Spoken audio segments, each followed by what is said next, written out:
இப்பதானே ஆரம்பம் இருக்குது. இந்த ஆரம்பத்திலேயே பல பிரச்சனை இருக்குது. இன்றைக்கு சென்னை மாநகர ஆணையாளர் ஒரு கருத்து சொல்றாரு. 100லிருந்து எங்களுக்கு ஒரு தகவல் கிடைச்சது. அதன் அடிப்படையில் காவல்துறை அதிகாரிகள் அண்ணா பல்கலைக்கழகத்துக்கு செல்றாங்க. அங்க போக்ஸ் குழுவிலிருந்து ஒரு பேராசிரியரும் அந்த மாணவியும் புகார் கொடுத்தாங்கிறார். ஆனா உயர்கல்வித்துறை அமைச்சர் அப்படி எதுவும் இல்லை, கொடுக்கலைங்கிறார். இப்படிப்பட்ட முரண்பட்ட கருத்து வருகின்ற காரணத்தினால்தான் இதில் பெரிய சந்தேகம் ஏற்படுகிறது. அதனாலதான் நாங்கள் நீதிமன்றம் சென்று எங்களுடைய பெண் வழக்கறிஞர் மூலமாக நீதிமன்றம் சென்று நீதியரசர் மூலமாக தீர்ப்பை பெற்று இன்றைக்கு விசாரணை மேற்கொள்ளப்பட்டது.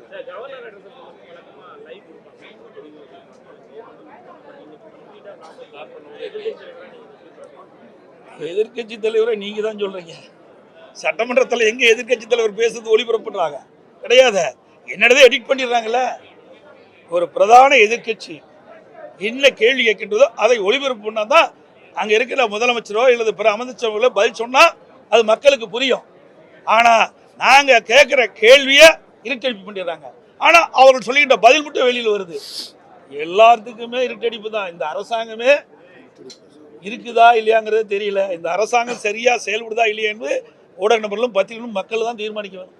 இந்த ஆட்சியில தான் போராட்டத்துக்கு அதிகமா அனுமதி கொடுத்திருக்கோம் அப்படின்னு சொல்றாங்க. ஆனா இப்ப வரைக்கும் இந்த போராட்டத்திற்கு அனுமதி கொடுத்தாங்க. இந்த விவகாரத்துல மட்டும் அனுமதி கொடுத்தாங்க. போராட வரமுறை சேர்த்து கைது பண்ணிருக்காங்க. இன்று அதிமுக ஏங்க இப்படி இல்லைங்க, நீங்க தவறான கேள்வி கேட்குறீங்க. ஒவ்வொரு முறையும் போராட்டம் பண்ணுகின்ற பொழுது எப்பொழுதுமே அனுமதி கொடுத்ததே கிடையாது.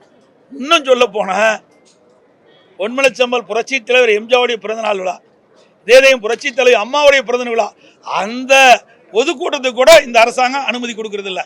கரூர்ல பாத்தீங்கன்னா ஒவ்வொரு முறையும் நீதிமன்றம் சென்று பர்மிஷன் வாங்கி தான் கூட்டம் நடத்துறோம். இப்படிப்பட்ட அவலம் தான் தமிழகத்தில் இருக்குது. ஆனால் அனைத்து இந்திய அண்ணா திராவிட முன்னேற்ற கழக அரசு இருக்கின்ற பொழுது ஆயிரக்கணக்கான போராட்டத்துக்கு நான் அனுமதி கொடுத்தோம். கொஞ்சம் லஞ்சம் இல்லைங்க. எல்லா ஊடகத்தையும் தெரியும், பத்திரிகையும் தெரியும். நாங்க கொள்கை விளக்க குறிப்பிலே நாங்க தெரிவிச்சிருக்கிறோம். அனைத்து இந்திய அண்ணா திராவிட முன்னேற்ற கழக ஆட்சி இருக்கின்ற பொழுது இது ஒரு ஜனநாயக நாடு. இந்த ஜனநாயக நாட்டில் ஒவ்வொருவருக்கும் ஒரு உரிமை உண்டு. ஜனநாயக முறைப்படி போராட்டம் நடத்துவதற்கு அனைத்து இந்திய அண்ணா திராவிட முன்னேற்ற கழக அரசில் அனுமதி கொடுத்த அரசாங்கம் அதிமுக அரசாங்கம். இந்த அரசாங்கம் அப்படி இல்லை, எதுக்குமே அனுமதி கொடுப்பதில்லை. கூட்டணி கட்சிக்கே அனுமதி கொடுப்பதில்லை. இன்றைக்கு இடது கம்யூனிஸ்ட் மார்க்சிஸ்ட் கம்யூனிஸ்ட் அதனுடைய முன்னாள் தலைவர் கே பாலகிருஷ்ணன் அவர்கள் ஒரு கருத்து சொன்னார். அவருக்கு ஏற்பட்ட அந்த பாதிப்புக்குள்ளான கருத்தை தான் சொல்றார். அது கூட உரிமை கிடையாது. கூட்டணி கட்சியில் இருக்கின்றவர்களுக்கு இப்படிப்பட்ட நிலைமைனா எதிர்கட்சிக்கு எப்படிப்பட்ட நிலைமை என்பதை மக்கள் உணர வேண்டும். அனைத்து ஊடகங்களுக்கும் பத்திரிகைகளுக்கும் வணக்கம், நன்றி. இது தானாக நீதிமன்றம் இந்த அண்ணா பல்கலைக்கழக மாணவி வழக்கை எடுக்கல. அனைத்து இந்திய அண்ணா திராவிட முன்னேற்ற கழகத்துடைய பெண் வழக்கறிஞர் திருமதி வரலட்சுமி என்பவர்கள் இன்றைக்கு ஒரு ரிட் மனு தாக்கல் செஞ்சு அதன் மூலமாகத்தான் நீதிமன்றத்தில் விசாரணை அதன் அடிப்படையில் தான் தீர்ப்பு வழங்கப்பட்டு இன்றைக்கு 3 IPS பெண் அதிகாரிகள் நியமிக்கப்பட்டு இந்த விசாரணை நடந்துகிட்டு இருக்குது. ஆக அனைத்து இந்திய அண்ணா திராவிட முன்னேற்ற கழகத்தின் சார்பாக தொடுக்கப்பட்ட வழக்கின் அடிப்படையில் தான் இந்த விசாரணை நடந்துகிட்டு இருக்குது. உண்மையாக நேர்மையாக பாதிக்கப்பட்ட மாணவிக்கு நீதி கிடைக்க வேண்டும் என்ற அடிப்படையில் தான் நாங்கள் வழக்கு தொடர்ந்தோம்.